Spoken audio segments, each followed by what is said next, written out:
Hello students, welcome back to organised knowledge channel. और आज की जो वीडियो है उसमें हम डिस्कस करेंगे worksheet number 4 class 9th science subject की बच्चों ये वर्कशीट है जो आपके लिए 12 अप्रैल 2021 के लिए शेड्यूल की गई है। और इस वर्कशीट में हम कोलाइडल विलयन के बारे में पढ़ेंगे। जो लास्ट वर्कशीट थी उसमें हम वास्तविक विलयन क्या होता है, निलंबन क्या होता है, क्या उनमें अंतर होता है, ये सब हम पढ़ चुके हैं। और इस वर्कशीट में हम कोलाइडल विलयन के बारे में आगे कंटिन्यू करेंगे। वर्कशीट शुरू करने से पहले बेटा प्लीज चैनल को सब्सक्राइब कर लीजिए, बेल आइकन को भी प्रेस कर लो ताकि आपके पास हर वीडियो की नोटिफिकेशन वो समय से पहुंच जाए और आप अपना काम कर सको। So let's start. कोलाइडल विलयन। कोलाइडल विलयन में देखिए, ज्ञान दूध में पानी मिलाने पर कैसा मिश्रण बनता है। यहाँ पर दीदी दूध में पानी मिलाने पर एक विषमांगी मिश्रण बनता है जो केवल देखने में समांगी मिश्रण जैसा लगता है, लेकिन इसके जो कणों का आकार है वो वास्तविक विलयन के कणों से बड़ा लेकिन निलंबन के कणों से छोटा होता है। स्टूडेंट्स, जो वास्तविक विलयन होता है उसके जो कणों का आकार है वो 1 नैनोमीटर से क्या होगा, छोटा होता है। कोलाइडल में 1 नैनोमीटर से 1000 नैनोमीटर जो है कोलाइडल के जो कण होते हैं उनकी रेंज है। और अगर 1000 नैनोमीटर से ज्यादा बड़ा है कणों का आकार तो हम उसको किस कैटेगरी में रखते हैं, उनको हम निलंबन की कैटेगरी में रखते हैं। अब यहाँ पर दूध है वो दिखता समांगी है, लेकिन उसके अंदर जो वसा प्रोटीन के कण होते हैं वो जो है उसको कोलाइडल विलयन बना देते हैं। इसलिए वो दिखने में बेशक समांगी मिश्रण जैसा है, लेकिन वो होता कैसा है, वो विषमांगी मिश्रण होता है। वो वास्तविक विलयन की तरह समांगी मिश्रण नहीं होता। ठीक है, इसीलिए इसे हम क्या कहते हैं, इसे हम कोलाइडल विलयन कहते हैं। अब देखिए, विलयन की तरह कोलाइडल विलयन के भी 2 भाग होते हैं। जिस प्रकार वास्तविक विलयन के 2 भाग होते हैं, एक विलेय और दूसरा विलायक। ठीक है, जो कम मात्रा में था वो क्या होता है, विलेय, और जो ज्यादा मात्रा में प्रेजेंट होता है वो क्या होता है, विलायक। यहाँ पर हम इनको कंपेयर कर सकते हैं। विलयन की तरह कोलाइडल विलयन के भी 2 भाग होते हैं, प्रक्षिप्त प्रावस्था और प्रक्षेपण माध्यम। प्रक्षिप्त प्रावस्था क्या है, जिसे मिलाया जाए, यानी जो कम मात्रा में है। आप यहाँ पर विलेय के साथ इसका कंपैरिजन कर सकते हो। और विलायक क्या है, जिसमें मिलाया जाए, यानी माध्यम है एक तरह से जिसके अंदर मिलाया जा रहा है, वो क्या है, उसके आप विलायक के साथ कंपैरिजन कर सकते हो। जैसे दूध और पानी के मिश्रण में दूध में उपस्थित प्रोटीन और वसा के कण प्रक्षिप्त प्रावस्था और पानी क्या है, पानी प्रक्षेपण माध्यम है।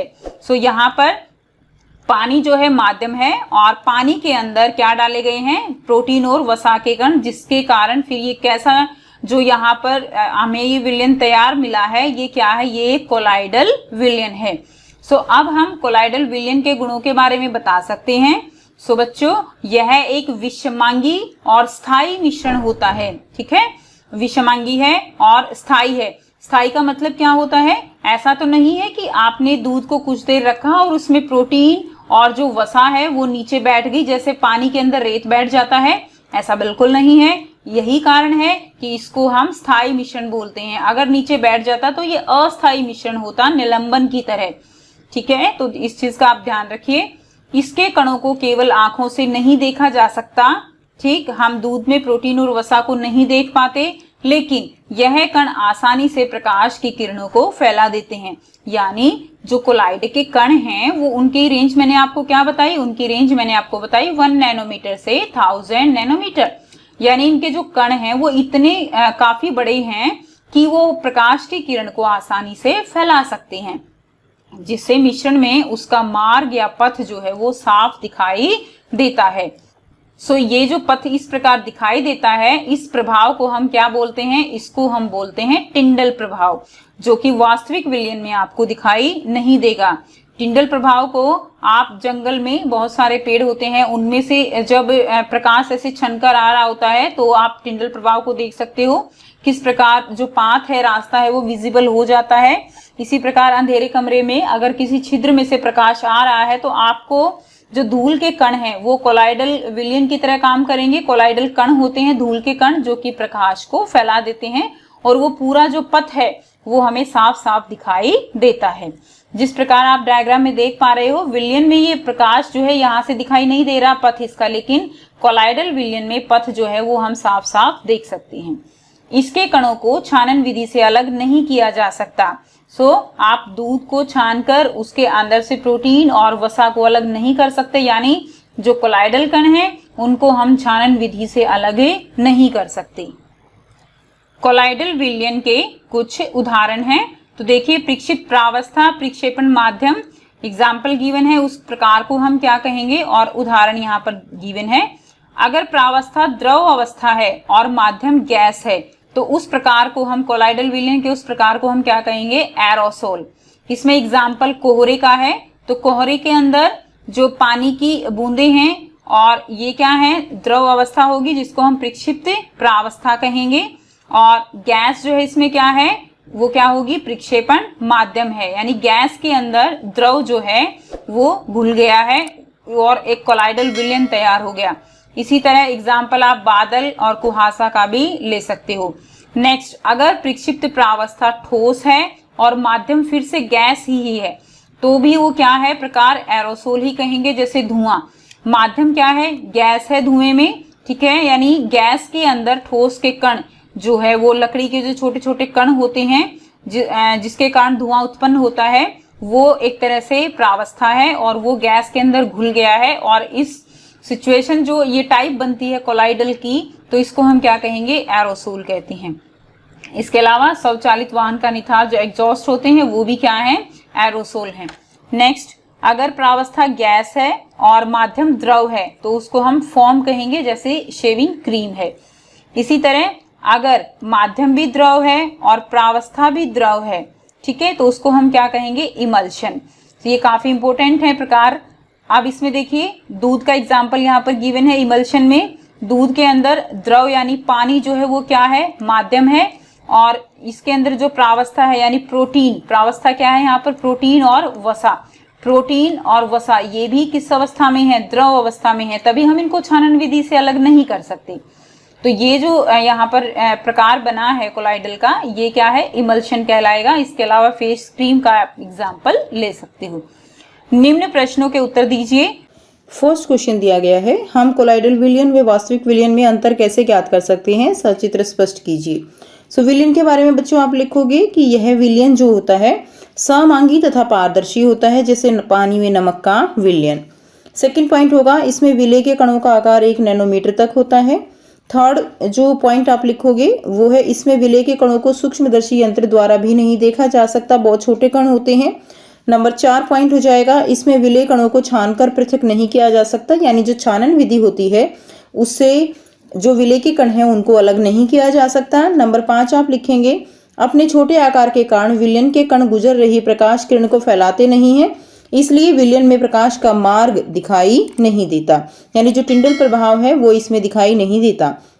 नेक्स्ट, कोलाइड के बारे में लिखेंगे, यह विलयन समांगी दिखाई देता है लेकिन विषमांगी होता है, यानी दिखने में, जैसे दूध है, दिखने में वो समांगी है लेकिन एक्चुअल में वो विषमांगी होता है, जैसे दूध, रक्त, शाही, टूथपेस्ट। सेकंड, इसमें विलय के कणों का आकार 1 नैनोमीटर से 1000 नैनोमीटर तक होता है, अर्थात विलयन के कणों से बड़ा आकार होता है। तीसरा इसमें लिखेंगे, इसमें विलय के कण जो हैं वो एक जो शक्तिशाली सूक्ष्मदर्शी यंत्र है उसके द्वारा देखे जा सकते हैं। नंबर 4 पॉइंट आप लिखोगे, इसके कणों को छानकर पृथक नहीं किया जा सकता है। नंबर 5 पॉइंट आप लिखोगे, कोलाइड कण इतने बड़े होते हैं कि प्रकाश की किरण को फैला देते हैं और उसके मार्ग को दृश्य बनाते हैं, यानी जो टिंडल प्रभाव होता है वो इनके अंदर दिखाई देता है। नेक्स्ट देखिए प्रश्न 2 है, निम्न की परिक्षेपण माध्यम व प्रक्षिप्त प्रावस्था को लिखना है। धुआं, कोहरा और बादल ये दिए गए हैं, तो इसमें धुएं में जो है माध्यम क्या हो जाएगा, गैस माध्यम है, और उस गैस माध्यम में जो यहाँ पर प्रावस्था है, ठीक है, वो क्या है, ठोस है, यानी जो धुएं के कण हैं वो जो है विलय अवस्था में होंगे, जो ठोस होगा। कोहरा माध्यम गैस है और उसमें जो प्रक्षिप्त प्रावस्था है वो द्रव है। नेक्स्ट देखिए बादल, बादल में क्या होगा, बादल के अंदर भी जो माध्यम है वो गैस होगा और जो प्रक्षिप्त प्रावस्था है यानी जो विलेय के कण हैं वो किस अवस्था में होंगे, वो जो है द्रव अवस्था में होंगे। नेक्स्ट देखिए प्रश्न 3 आप लिखेंगे, कोलाइडल विलयन समांगी प्रतीत होता है पर वह विषमांगी होता है, स्पष्ट करें। अभी हमने पढ़ा ऊपर कि जो कोलाइडल विलयन है वो दिखता तो समांगी है बट एक्चुअल में विषमांगी होता है। कोलाइडल विलयन समांगी प्रतीत होता है पर वह विषमांगी होता है क्योंकि जो कोलाइडल विलयन में कणों को हम नग्न आँखों से नहीं देख सकते, लेकिन इनका वितरण भी वो क्या होता है कि समान रूप से नहीं होता और ये टिंडल प्रभाव भी दिखाते हैं। तो ये टिंडल प्रभाव दिखाते हैं, इनका वितरण समान रूप से नहीं होता, तो हम कह सकते हैं कि ये कैसा है, ये विषमांगी होता है। सो ये आपका प्रश्न 3 का उत्तर हो जाएगा। नेक्स्ट देखिए प्रश्न 4 दिया गया है, निम्न में से कोलाइडल विलयन छांटिए। तो आपको इनमें से कोलाइडल विलयन छांटने हैं। पहला दिया गया है साबुन और पानी, नमक पानी, रेत पानी और कोहरा। तो देखो बच्चों साबुन और पानी ये कैसा है, ये कोलाइडल विलयन है। दूसरा है नमक और पानी, तो नमक और पानी कैसा है, ये वास्तविक विलयन है। नमक और पानी कैसा हो जाएगा, वास्तविक विलयन, बट आपको यहाँ पर कोलाइडल विलयन छांटने हैं तो हम केवल आंसर में वही लिखेंगे। पानी और रेत ये निलंबन का उदाहरण हो जाएगा, ठीक है। नेक्स्ट देखिए कोहरा, कोहरा क्या हो जाएगा, कोहरा जो है वो कोलाइडल का उदाहरण हो जाएगा। यानी 2 जो है आपके आंसर में आप लिख देंगे साबुन पानी और कोहरा, तो ये क्या हो जाएंगे, ये कोलाइडल हो जाएंगे। सो ये थी आपकी आज की worksheet and I hope students आपको वर्कशीट क्लियर है। आपको कॉन्सेप्ट क्लियर होना चाहिए कि जो वास्तविक विलयन है, निलंबन है और कोलाइडल है, इन तीनों में क्या अंतर होता है, कौन सा टिंडल प्रभाव दिखाएगा, कौन सा टिंडल प्रभाव नहीं दिखाएगा। तो ये कॉन्सेप्ट आपको यहाँ पर क्लियर होना चाहिए। सो वीडियो अच्छी लगी तो लाइक कीजिए, शेयर कीजिए और बच्चों चैनल को सब्सक्राइब भी कीजिए। So thanks for watching students, have a nice day.